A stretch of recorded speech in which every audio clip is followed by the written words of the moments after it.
व्यक्ति को हम बांध करके चलना चाहें, चल नहीं सकता। लक्ष्मण को तो मिलेगा, राम को नहीं मिला। भरत चक्रवर्ती को अंतर्मुख में केवल ज्ञान हुआ, तीर्थंकर नहीं बने। अब वो बने तो चक्रवर्ती, सबको हरा करके आ गए, लेकिन बाहुबली से हार गए। क्यों ऐसा? ये ऐसी क्वालिटी की एक गुण है, जैसे वो गुण की है इसी तासीर है, कभी भी नहीं हो सकता। सवा तो हमेशा बना रहता है। सवा का अर्थ यही है, कुछ न कुछ तारतम्य बना रहता है, और तारतम्य कार्य के समय पर अपना दर्शन दे देता है। बार बार सोचने से अब ज़्यादा नहीं सोचना चाहिए, अपने को तो अपने कर्तव्य की ओर ही निष्ठा के साथ आगे बढ़ाना चाहिए। ये पीछे क्यों रह गए, आगे क्यों रहा, इसकी बात सोचो नहीं, कदम उठाते जाओ। जो रन करता है, नहीं समझे, वो गिनता नहीं, और मान सुना देते हैं आप।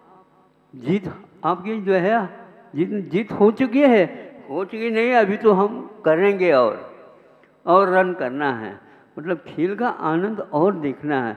इसी प्रकार जो मार्ग पर लग जाता है वो तुलना नहीं करता। अतुलनीय तत्व के बारे में गवेषणा करते समय कोई तुलना नहीं होती है, और उसमें कोई संदर्भादिक नहीं सोचता है, जीव गहराई में उतरता चला जाता है। इस प्रकार ये आपके सामने कि आर्य का और मुनि श्रमण और इसके बारे में ग्रंथ के आधार पर एक प्रकार से कर रखा। तो यह संयम के बाद तप आगे का कदम है, और कल जो है त्याग है। अब तप होने के उपरांत और क्या त्याग, तो कल का दिन है। आज ना आज 2 दिन हम तप दे दें, एक ही दिन में सब काम हो रहा है, 2 दिन कौन तपेगा भाई?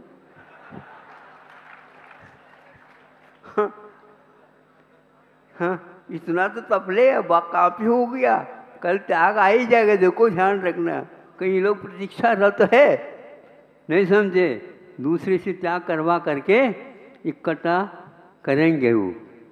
अब बता देंगे समय पर, सब लोगों के सामने विषय आएगा, हम भी देखेंगे, यदि समय मिल जाए तो आप लोग देंगे तो। हाँ है, हमारा ही तो है, लेकिन माइक जब मिलता तब हमारा होता, नहीं तो नहीं।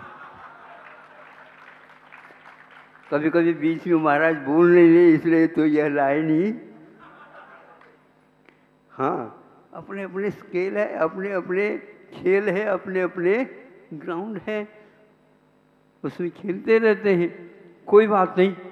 यहाँ कल का भी दिन बहुत अच्छा, परसों का भी दिन बहुत अच्छा, लेकिन ये भी अच्छा है कि पर्व के दिन धीरे धीरे ढलान की ओर है।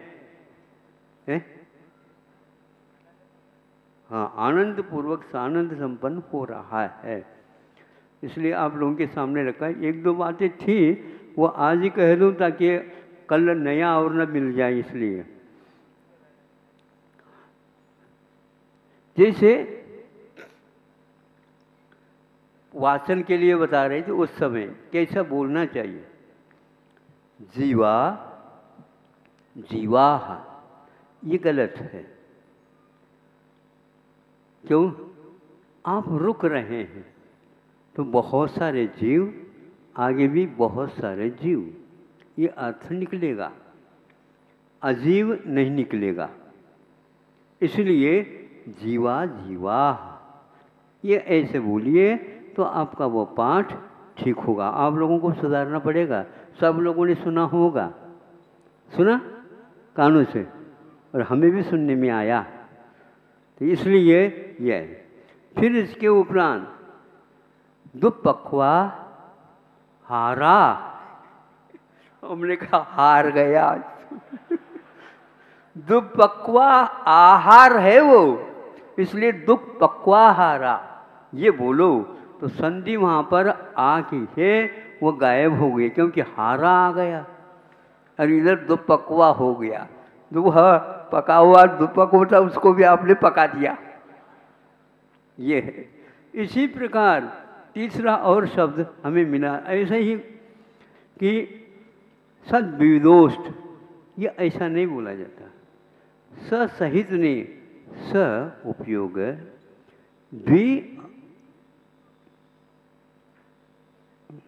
द्विविध और अठ प्रकार और चार प्रकार का, ये है उसका अर्थ है।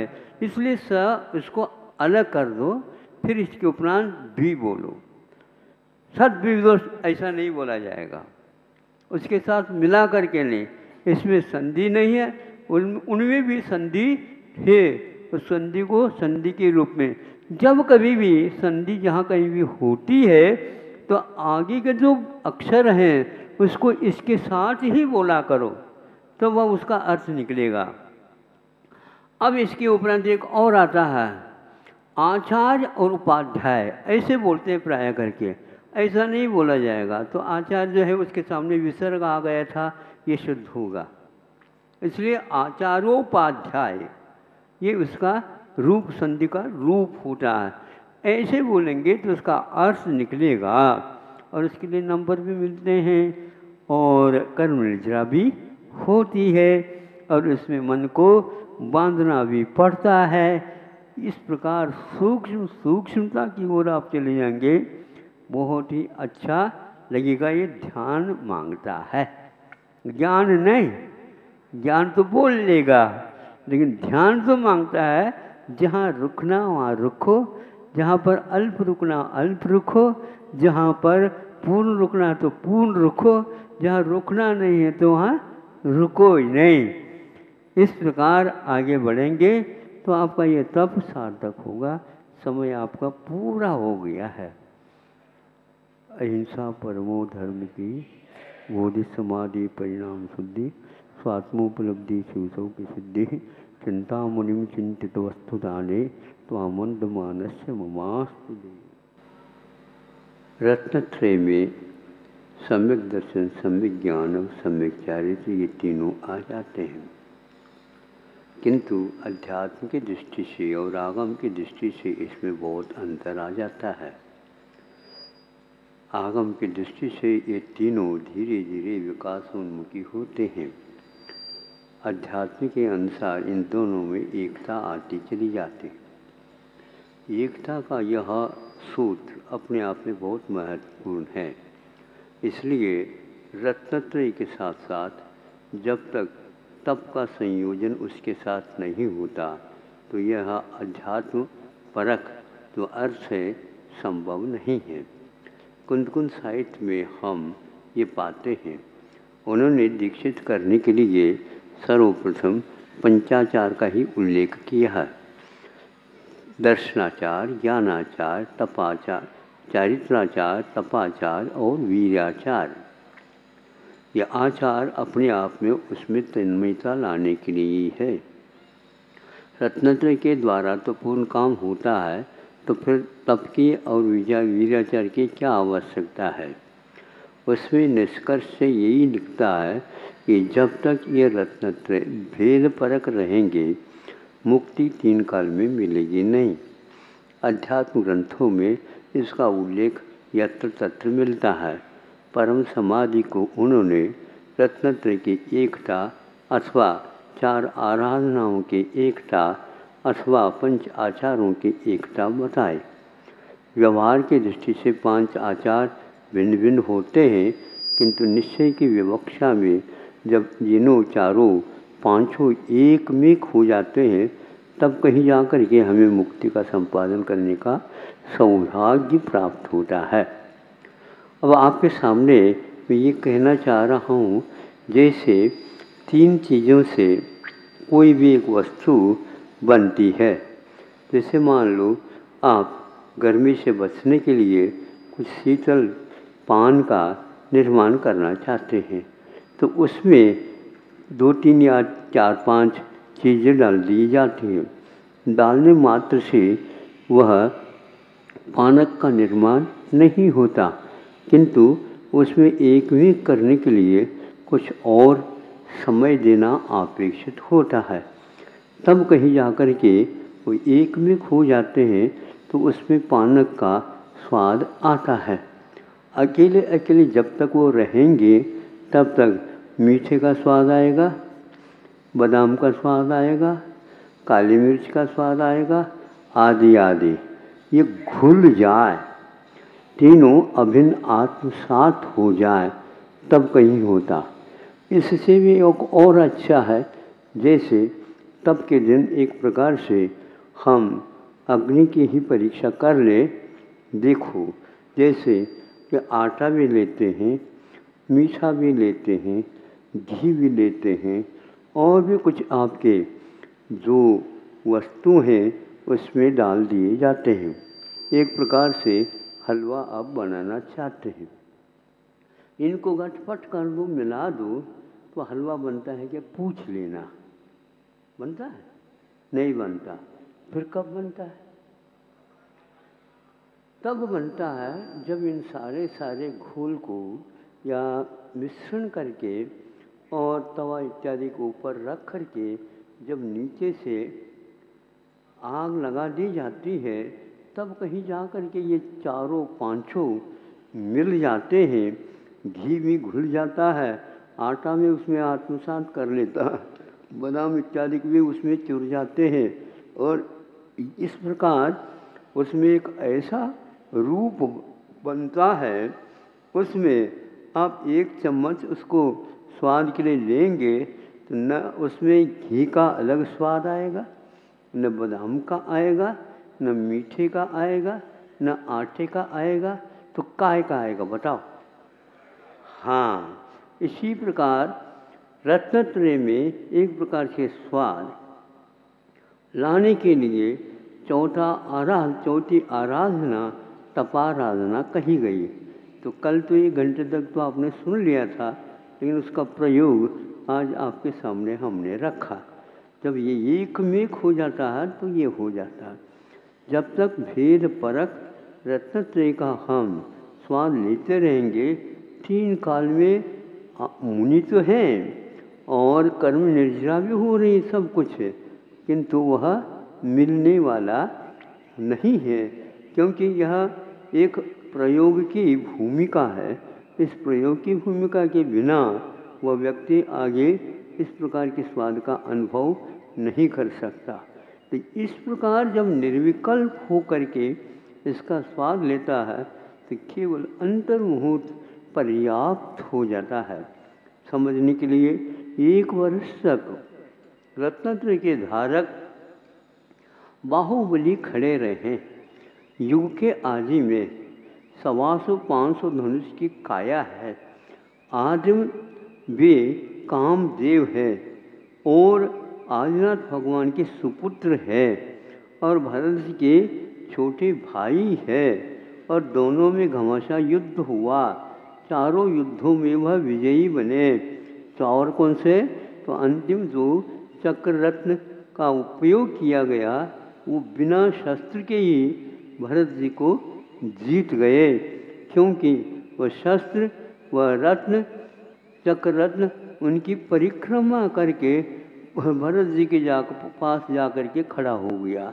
इससे उनका पराक्रम या उनकी निरीहता, उनका उद्देश्य क्या है हमें ज्ञात नहीं होगा। और वो जा कर के खड़े हो गए चौथी परीक्षा के बाद, और खड़े रहे 1 वर्ष तक। कई लोगों ने टीका टिप्पणी करना प्रारंभ कर दी, नहीं समझे। कुछ लोगों ने ये कहा कि भरत चक्र आखिर तो भरत चक्रवर्ती के क्षेत्र में ही तो तप कर रहे हैं, नहीं समझे। ये आलोचकों की अपनी दृष्टि होती है। युग युग में जब कभी भी आलोचना होती है उसमें अपने ये खाद की पुड़िया वो अवश्य अपना उपयोग करते रहते हैं, ताकि वो फसल बने या न बने, किंतु उनको तो आनंद का अनुभव होता है। कोई किसी को मतलब नहीं था और लगे रहे 1 वर्ष तक। योगी ऐसा आया है, चक्रवर्ती को ध्यान में आया कि यह सब राजपाट छोड़ करके बाहुबली गए हैं, सुनते ही उनको अभी केवल ज्ञान नहीं हुआ है। तो केवल ज्ञान नहीं हुआ है तो कम से कम जा करके उनकी वंदना तो कर ले। चक्रवर्ती बनने की बात सोच रहा है वो।